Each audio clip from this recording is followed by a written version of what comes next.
Title chasers Middlesex fought back well on the penultimate day of their all-important LV County Championship match in Derby, although a 50 from Richard Johnson and 2 late wickets for the home side has kept them on top with a day to go. Day 3 began with Middlesex trying to avoid the follow-on 197 for 6 in reply to Derbyshire's 385, and they tried to get as many runs as they could before the second new ball became available. 3 balls before it was, John Simpson ran himself out, not realising the danger as he set off in no hurry for a run, yet he was beaten by Shivnarine Chandapal's direct hit from the covers. Simpson was out for 36, and with 12 now needed to avoid the follow-on, Toby Rowland-Jones edged a flashing drive off Tim Grunewald, and it was well held in the slips by Chesney Hughes. It was touch and go now for Middlesex, with Tim Murtagh somehow surviving against Mark Footit, as that follow-on was avoided, just. This was one of 5 balls in succession that the bowler beat the bat of Murtagh. Indeed, Footit was mostly all over Murtagh, who finally nicked off on 10 just after Ollie Rayner had done his job well by securing an important 50. He was left on 52 as Stephen Finn was out 2 balls later, LBW to give Footit his 100th first-class wicket as the visitors were all out for 249 to trail on first innings by 136. That was a more than handy lead for Derbyshire, and one they clearly needed, as they then lost Ben Slater to the second ball of their second innings with an edge off Murtagh behind. Murtagh then had Wayne Madsen held by Joe Denley at point off a thick outside edge, while Finn trapped Hughes in front to leave the home side on 16 for 3 second time around. Suddenly there were memories of the corresponding fixture at Lord's when Derbyshire were blown away for just 60 in their second innings to lose heavily. But recent weeks have shown that they are now a much tougher team than that, and Johnson began to lead a recovery for his side. Chandapal tried to not let Rayner settle at the other end by scuttling down the pitch and hitting him for a straight 6 in the West Indians' score of 32.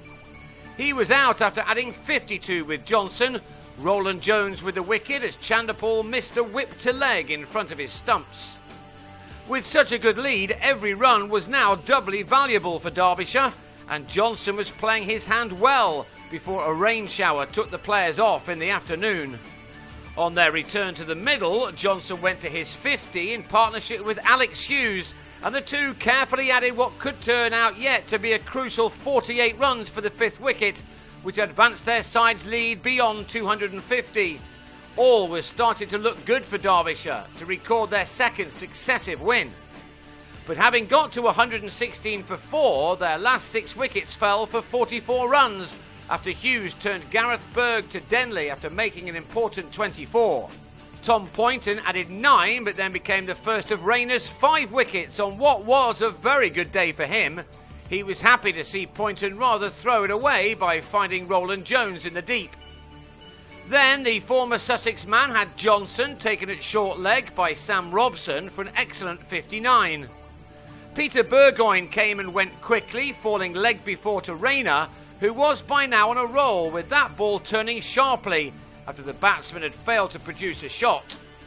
Grunewald did by driving Rayner over the top for a maximum, as he added 20 more runs to the 49 he made first time around. Rayner got him before he took the game away completely from Middlesex, Robson with the catch again under the helmet. And it was 5 in a flash for the tall spinner, the 5th time he's achieved that in his career, as Footit holed out to Owen Morgan first ball. Rayner ended with 5 for 67 to hurry the hosts out for 160 to give Middlesex a target of 297 to keep them right in touch with the championship leaders. Before their win against Sussex, Derbyshire may have folded at this point, but not now. Footit, bowling with good pace and rhythm, trapped Denley in front in his second over. A wicket followed up in the next one as night watchman Finn went in the same way for a duck. Grunewald grabbed that wicket but soon hobbled off after tweaking his ankle, which allowed Adam Voges and Robson to see out the final 4 overs. Derbyshire will be desperate to see their main strike bowler back on the pitch on the final morning. If not, it will be a good test for the rest to remove Middlesex, who will go again with their two best batsmen at the crease.